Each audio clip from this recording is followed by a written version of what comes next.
دنیا کې به درنه الله وباسي. یو سړی حج لته مورې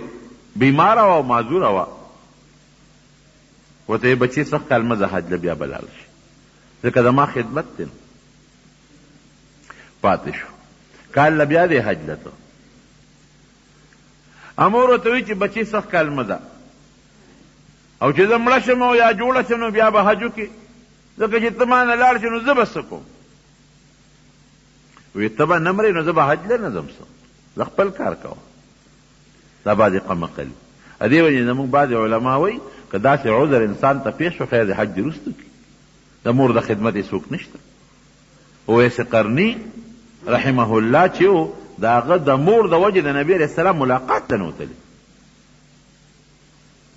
هلته د مور خدمت یې کو او نبی علیه السلام مبارک د هغه متعلق پیشنګویي ورکړې ده. وی صاحب ته چې دومره صفتونه کې نو دې ستا ملاقات له ولې نه راځي؟ وی د مور د خدمت د وجې نه، مور خدمت ته محتاجه ده. جناب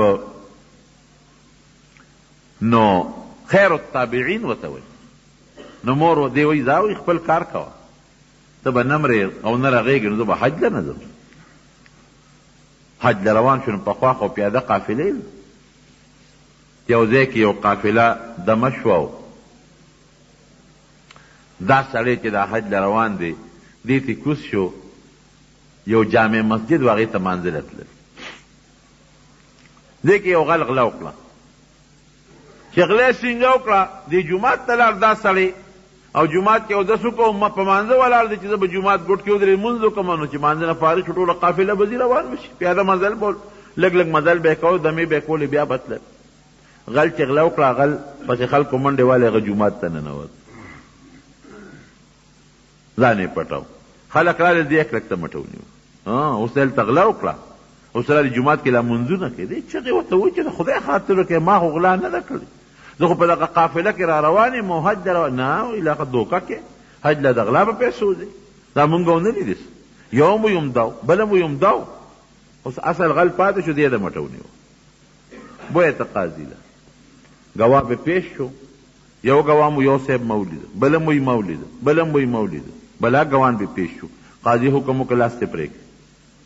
او په خر باندې سور کې او دا لاس ولې د سینې طرف تاویزان کې، او یو کس ورپسې ټیم ډنګوی په بازار کې چې څوک غلا کوي دا به انجامي. وایه اسلامي قانون ته چې غل سره دا لوبه وکړو به کې څوک غلا بیا مونږ دلته کې غلا وکړي هلته یې پرېږدي، هلته پې څوک ګوی هم نه کوي، مصیبت دغه هم دی، نه پې څوک ګوی کوي که ګوی دې پې وکړه ځان له دې کار وکړه، او چې هم کې ګوی نو څه سزا ورته نه میلاویږي هلته کې یې پرېږدي، نو غله به غلا نه کوي. انسان نه سپین ښه شو، دا اوس را پسکو معلوموي، مې انسان خو غږ نه کوي، سپي خو حال وایي سپي ورپسې ګرځي او را پیدا کړي. سړی یې ونیو لاس یې ترې پرېږده، چې لاس یې ترې پرېږده په خر یې سور شاته به یې ټیم ډنګو بازار کې ګرده وي خدای مو بخه، وی چې څوک غلا کوي دته ګوره دغه به انجامي. دنیا تماشې له راله، څوک یو خوا څوک بل خوا، دې اوس په دې غله کې چې خدای پاکه څه په قهر او غضب گیر شوم، لاس پرې شو، رسوا شوم، او شرمېدم، بېعزته شوم، د لاس نه خلاص شوم، دا لا بله رسوي. دا هغه خلکو ته وایي لږ پرېږدم یو چغه واوره، هغې ته یې غله ته څه چغه وی؟ وی ما ته خو غوږ کېدی که نه، ای خلقه اعلان واورئ، وی چې څوک د مور د اجازت نه بغیر حج له ځي نو دا به انجامي. هغې ورته ویل څنګه؟ وی ما غلا نه ده کړې، قسم کوم که ما غلا کړې، خو دقسې مې مور محتاجه چې زما خدمت ته محتاجه و نه بل زوی شته و نه لور شته و نه بل څوک شته، امې دغسې د بل اسرې ته پرېښودل اوس د حج له را روان شوم، دا هغه سزا ده. دنیا کې دې بیا چېرته پرېږدي، د آخرت سزا خپله ده د مارونو او د دنیا سزا خپله ده. دا به نه وی چې زه دا پلار دی او رټم بیا او دا مور ده او رټم به او زه بس خو دنیا د تېرېږي به خپله بدماشي به ښکاره کوم، نه، هر څه چې کې کوه، هر څه چې دې وکړل، خو د دې د مؤاخذې او د نیوکې وخت شته، د تپوس ځای شته، د اړخ ځای شته، هلته به رب العالمین د دغه پلار او د مور دنیا کې به درنه الله وباسي. یو سړی حج لته مورې